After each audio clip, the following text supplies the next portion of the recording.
हमारे साथ प्रदीप हैं यूपी से। स्वागत है प्रदीप आपका। नमस्कार मैम। नमस्कार। मेरा सवाल हकीम जी से है। जी जी बताइए। नमस्कार सर। जी आदाब। सर हमारे पिताजी हैं, करीब उम्र है उनकी 65 साल। तो उनके घुटनों में दर्द रहता है और सूजन भी रहती है। ठीक है। और उनको सर्दी हो या गर्मी हो, मतलब हरदम जुकाम सा बना रहता है। ठीक है ठीक है। अच्छा देखिए, घुटनों के तकलीफ के लिए हर घर में एक बुज़ुर्ग है और हर बुज़ुर्ग को एक तकलीफ़ है। जोड़ों की तकलीफ़, घुटनों की तकलीफ़, कमर की तकलीफ़। अगर वो ये चाहते हैं कि उनकी सुरक्षा के साथ वो ठीक हो जाए तो एक रॉ मटेरियल आता है, उसको कहते हैं गौन स्याह। गौन स्याह, गम, गौन मतलब गम। गौन स्याह देखने में ब्राउन और जायके में कड़वा होता है। असली वाला लीजिए और 100-200 ग्राम खरीद लीजिए। इसका पाउडर बना के 2 चुटकी सुबह, ये चुटकी है ना, 2 चुटकी ऐसी भर भर के सुबह और 2 चुटकी शाम पानी से या बगैर चर्बी के दूध से या जूस से खिलाएं 2 बार, तो उनका कैसा भी दर्द ठीक होना मुमकिन है। ज़ुकाम जो बना रहता है उसके लिए लिसोड़ा आता है। लिसोड़ा गांव वाले सब जानते हैं। लिसोड़ा आप सर्च भी कर सकते हैं। लिसोड़ा लीजिए और उसको 1 चम्मच में जितने आए, सूखा हुआ मिलता है, उसे पानी में उबाल के उन्हें पिलाया करें रोज़ाना 1 बार या 2 बार, तो उनकी सर्दी भी ठीक होना मुमकिन है। जी, नेक्स्ट कॉलर हैं मुन्ना बक्सर से हमारे साथ। स्वागत है मुन्ना आपका। सर नमस्कार। जी आदाब। जी बोलिए। हम शुगर के पेशेंट हैं। ठीक है। हमारा शुगर है अभी 234। 234 दवा खाने के बाद? दवा खाने के बाद 234 है। अच्छा, ये खाली पेट की है या ना खाना खाने के बाद? अच्छा, खाना खाने के बाद खाली पेट की कितनी होती है? 180। 110। अच्छा। और देखिए, जिन लोगों को शुगर होती है उनकी खाना खाने की बाद की शुगर जितनी होती है खाली पेट की, उससे 2 गुनी हो जाती है। ये उनका रोग है और इसके लिए आप सही दवा ले रहे हैं। और जो खाली पेट की है 110 है, ये अगर 100 के अंदर आ जाए तो बहुत अच्छा है। एक दवा है, एक सिरका है, वो बहुत इसमें मशहूर है और बहुत कामयाब भी है। आप उसे ले लें, जैतून का सिरका। आप 2-3 चम्मच सुबह, 2-3 चम्मच शाम अपनी सब्जी में मिला कर भी ले सकते हैं, पानी में मिलाकर भी ले सकते हैं। तो इससे शुगर कंट्रोल रहने के साथ आपके जो पार्ट्स ऑफ बॉडी जिनको डायबिटीज़ नुकसान देती है, जैसे किडनी, आँखें, लीवर, दिल, तो इनको नुकसान नहीं पहुंचने देती और आप एक सेहतमंद ज़िंदगी गुजार सकते हैं। अगले कॉलर हैं मोहिनी कोटा से हमारे साथ। स्वागत है मोहिनी आपका। जी साहब, वो साहब से बात करनी है, हकीम साहब से। जी मोहिनी जी आदाब, बताइए क्या सेवा? सर मेरे एक तो पहले तो मेरे पित्त में पथरी है। पित्त की थैली में पथरी है जो बहुत मतलब पुरानी है। कितनी बड़ी है? उसका कोई मतलब 18-20 तक है। ठीक है। 18 ml। ठीक है। और हाँ, और मतलब पित्त, कफ, वायु ये भी ज्यादा और कुचल चलती है, जो मतलब थोड़े निकल जाते हैं। और उम्र है मेरी 75। अरे वाह, आप तो बहुत सीनियर है। मैं आपका बड़ा एहतराम करता हूँ। अच्छा देखिए, पित्त की पथरी ज़्यादातर जब बड़ी होती है तो उसे ऑपरेट ही करना पड़ता है। और जिसके भी पित्ते में पथरी होती है, जब भी वो कुछ खाता है तो वात, पित्त और ये सब बढ़ ही जाता है और बहुत परेशानी होती है, बहुत बेचैनी, बड़ी तकलीफ़ होती है। जब ये मूवमेंट में होती है तो बहुत तकलीफ़ देती है। अच्छा तरीका ये है कि इसको आप रिमूव करा दें। आजकल बहुत अच्छे ऑपरेशन हैं जो पता भी नहीं चलता और कैमरा डाल के ऑपरेशन कर देते हैं पेट में। तो आप उसके लिए दवा ना लें तो बेहतर है। और बाकी जितनी आपकी परेशानी है उसका मैं, अगर ये किडनी में होती तो कितनी बड़ी होती, मैं आपको नुस्खा बताया था, निकल सकती थी। तो इसके लिए आप ज़रूर ऑपरेशन की तैयारी रखें। और कभी ये क्योंकि इतनी परेशानी कर देती है कभी कभी, क्योंकि वो पित्ता जो है बहुत बारीक होता है, एक स्किन की तरह, एक झिल्ली की तरह होता है, वो कभी कभी उसमें ये इन्फेक्शन ऐसा कर देती है कि जान बचानी मुश्किल होती है। तो मेरी बात पर गौर करना और कभी भी इसे निकलवा दीजिए। आप सेहतमंद लग रही हैं, 75 साल की भी, और राजस्थान की बहुत मजबूत औरत लगती हैं आप मुझे, और बाकी आपकी तमाम चीज़ों का इलाज होना मुमकिन है। चलिए नेक्स्ट कॉलर हैं प्रोफेसर उदारी पंजाब से हमारे साथ, स्वागत है आपका। आदाब हकीम साहब। आदाब, कैसे हैं जनाब? बहुत कृपा आपकी। मैं बहुत देर से सिरना और सौंफ की फकी ले रहा था कब्ज के लिए। अब मुझे कुछ काम नहीं करती। काफी देर इसने बहुत अच्छा काम किया है। अच्छा, आप ये बताइए कि और सौंफ की बराबर की मात्रा में लेकर, ठीक है, रात को लेते थे। अच्छा देखिए, आपको ये किसी वैद्य ने या हकीम ने बताया था कि ये लेना है? हेलो, एक जज साहब थे, मुझे मेरे को करीना में बताया था एक बार, तो मैंने शुरू कर दिया। अब 3-4 साल तो बहुत अच्छा चला है ये।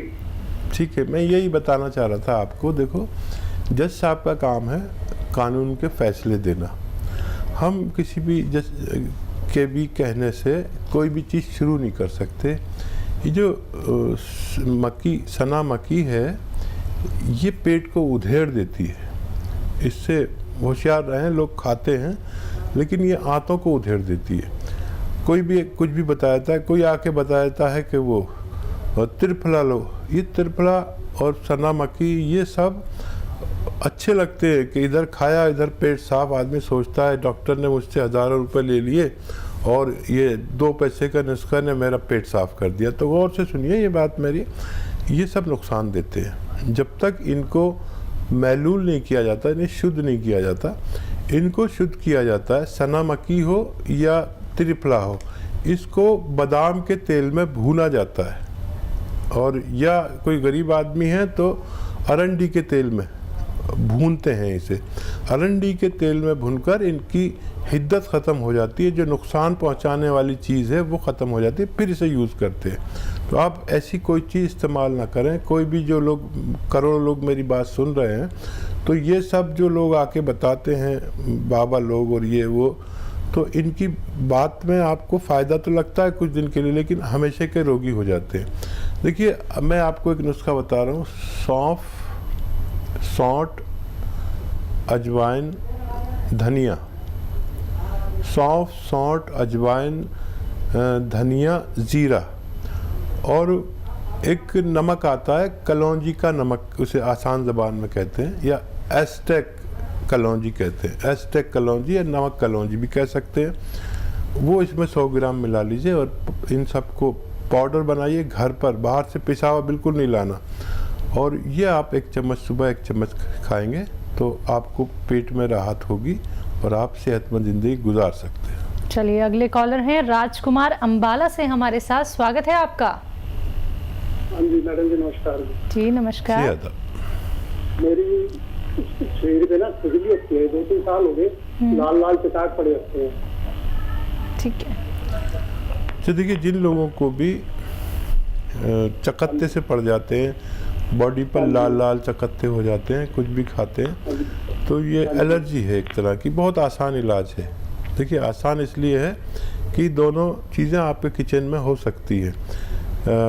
अलसी को लीजिए, आपकी मम्मी हो या पत्नी हो, उनसे कहिए अलसी दे दें, हल्का सा भून के, बहुत हल्का सा भून लीजिए अलसी को, और पाउडर बना लीजिए।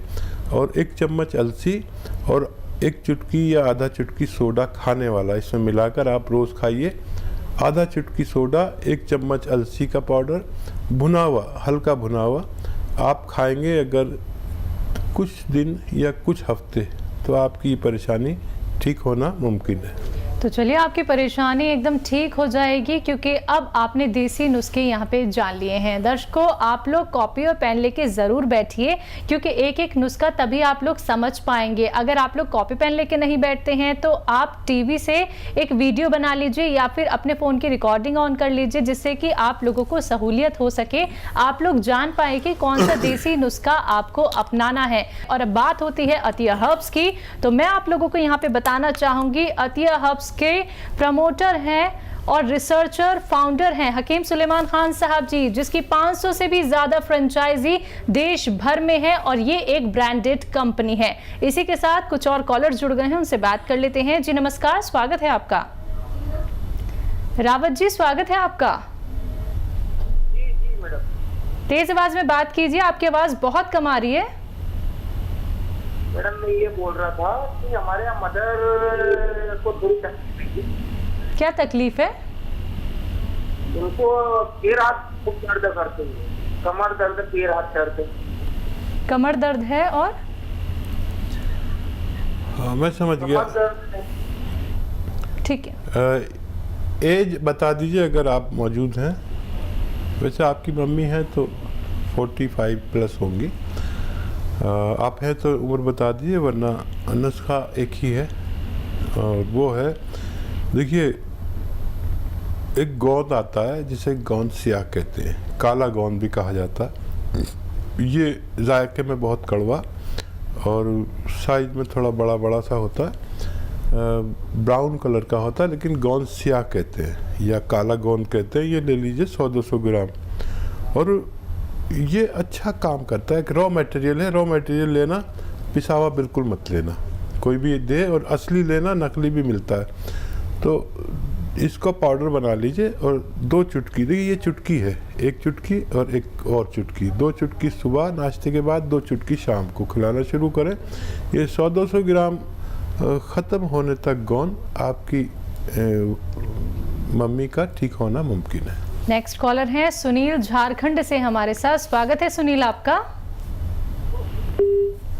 चलिए, लगता है आपसे संपर्क हमारा टूट गया है। एक बार फिर से आप संपर्क साधने का प्रयास कीजिएगा। नेक्स्ट कॉलर जुड़ गए हैं, शायद एक बार फिर से सुनील हमारे साथ। स्वागत है सुनील आपका। हमारा हम जी जी हम फोन पर लगे हुए हैं मैडम। जी बोलिए, सवाल कीजिए।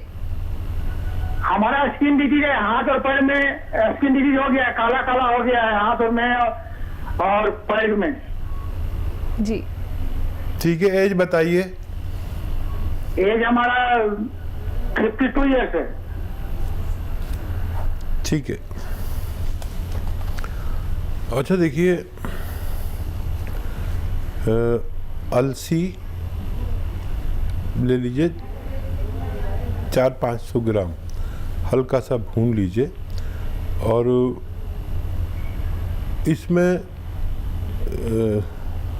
500 नहीं बल्कि 600 ग्राम अलसी ले लीजिए और इसमें सोडा मिलाइए 50 ग्राम खाने का सोडा, और इसको अलसी को पहले हल्का सा भून लेना और फिर इसमें पीसते समय 50 ग्राम सोडा खाने वाला मिला लीजिए और 100 ग्राम आपको इसमें मिलाना है नमक कलौंजी।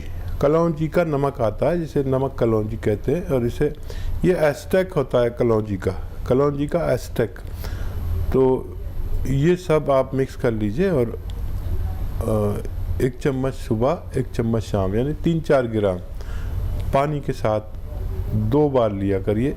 एक बार में ही वैसे फ़ायदा शुरू हो जाता है, ज़रूरत पड़े तो 2 बार भी ले सकते हैं खाने के बाद। ये 600-700 ग्राम मटेरियल ख़त्म होते होते आपकी स्किन का ठीक होना मुमकिन है। नेक्स्ट कॉलर हैं अमित, इंदौर से हमारे साथ। स्वागत है अमित आपका। हेलो हेलो, नमस्ते मैम। नमस्कार। हेलो, जी। हकीम साहब को नमस्कार करता हूँ। जी आदाब, मैं आपको करता हूँ। हाँ बताइए। सर, मैं जानना चाह रहा हूँ कि मैं 30 साल उम्र है सर हमारी। हेलो। जी जी मैं सुन रहा हूँ, आप बताइए। मेरे को अभी से बाल सफेद हो रहे हैं सर। ठीक है। हाँ देखिए, अगर नज़ला है तो नज़ले का इलाज करना पड़ेगा, और कोई और अगर आपको हार्मोनल कुछ है तो वो उसका टेस्ट करा लें, वो ठीक करना पड़ेगा। नज़ला रहता है तो नज़ले का इलाज है लिसोड़ा ख़रीद लें, और रोज़ाना 1 चम्मच में इतने लिसोड़े, ये सूखे मिलते आए, वो पानी में उबाल के सुबह निहार में पी लिया करिए। और देखिए 30 साल भी अब उम्र ऐसी हो गई है कि उम्र आधी हो जाती है, क्योंकि हमारी हिंदुस्तान में जो एज का रेशो है वो 60 और 65 है। तो 30 साल में क्या मैं अब 60 साल का हो गया, तो मैं भी अपने आप को ये समझता हूँ कि मैं तो अभी कोई उम्र ही नहीं है। आदमी की ये फितरत है, और कुछ ये बाल आपके रुके रहें, जो हैं वो सलामत रहें, और जो हैं वो सफ़ेद ना हो, इसके लिए नुस्खा बताया।